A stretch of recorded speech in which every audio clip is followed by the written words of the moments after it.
age, women tend to start to look like their mothers, and genetics play a big role in how we age. And so we look at those signs of aging in female relatives in order to kind of guide us as to what the right treatments are. My first memory of my mom, honestly, her getting ready. I have memories of her in her bathroom and putting on her perfume and just thinking how beautiful she looked. I always know that she never would go out without putting on some makeup. I wouldn't call it especially like a beauty gal. She looks very natural. My mom has had Botox and filler, and she said I could talk about it on camera, so that's really good. Her chest has a lot of sunspots, and I think sun protection, because I'm so fair, my mom is so fair, is a big part of determining how I'll age and how she aged. Something I've really noticed lately is I'm starting to get a lot of spots on my cheeks and my neck, and my mom has a lot on her face and big clusters. My mom was a stunner when she was in her 20s, and I remember looking back in like photo albums and just thinking, wow, she's such a babe.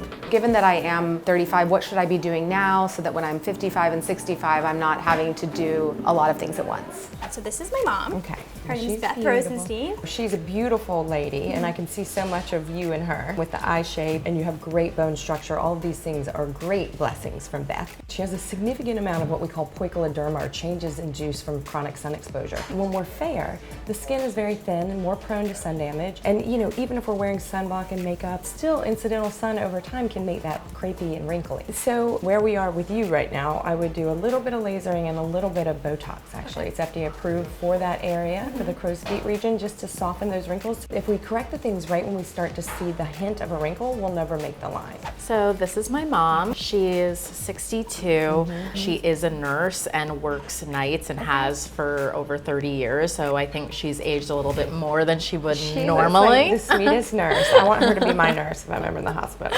With bone structure, we have a lot of similarity. With skin quality, probably based on your beauty exposure, you may be using better protection that maybe, wasn't readily available back then, let's be honest. Skincare has come a long way. These are called DPNs, or dermatosa papulosa nigra, those little marks. They can be very genetic. I am actually starting to get like some on my cheeks, but they're so tiny, thank God. So we'll watch for that because they are so easy to remove, and especially if they're little, like we can nip them in the bud before you get a bunch of them. This is my mom.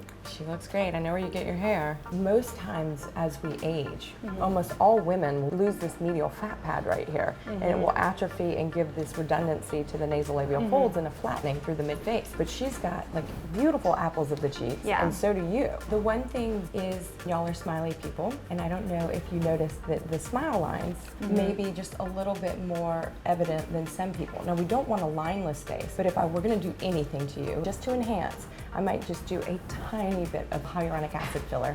And now they have two different ones that are made for these smile lines that have this expression technology, so they kind of move with the skin. So this is my mom. She's 52. You have won the genetic lottery, my friend. Y'all are both kind of fair with blue eyes. Yes. Which is going to be predisposing you to hyperpigmentation from the sun. But you have great skin elasticity, good bone structure. All of this is going to tether the skin back for a long time. You don't have like a thin oval face, which actually ages more readily. You don't mind me just being totally honest, right? Please, let it out. You have like a beautiful shape to your lip, and I'm sure she does as well, until you smile and it kind of disappears. Exactly. And that is so genetic. You're young, right? It's not volume loss. So there's all kinds of rules with ratios for where certain areas of the face need to be. It's different for different ethnicities. And for the lip, it's 1 to 1.6 top to bottom. So you have that ratio when you're relaxed, but when you smile, it's like mama, and it kind of disappears. So we could just enhance that top lip a little bit to maintain that perfect ratio. So I brought this picture of my mom. I think she looks amazing. But her advice to me has been, I wish I had started a few things earlier so that when she hit her 50s and was really ready to do a bunch of procedures, she wasn't so overwhelmed by it all. She is beautiful and she looks great. You have beautiful blue eyes, she has beautiful blue eyes, and y'all have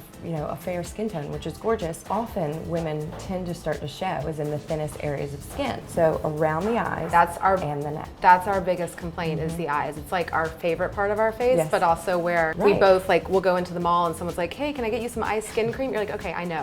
It is the first place to show signs of aging, but it's actually one of the easiest to reverse. So I like to do a combination of Botox in this area around the crow's feet, and then to do Fraxel laser, which helps to stimulate collagen and elastin production. The benefit is is with those, you do like one treatment. So if we do it on a Friday, they can be back to work with makeup on a Monday. So Not if it's, bad. you know, you just have a Netflix weekend or something.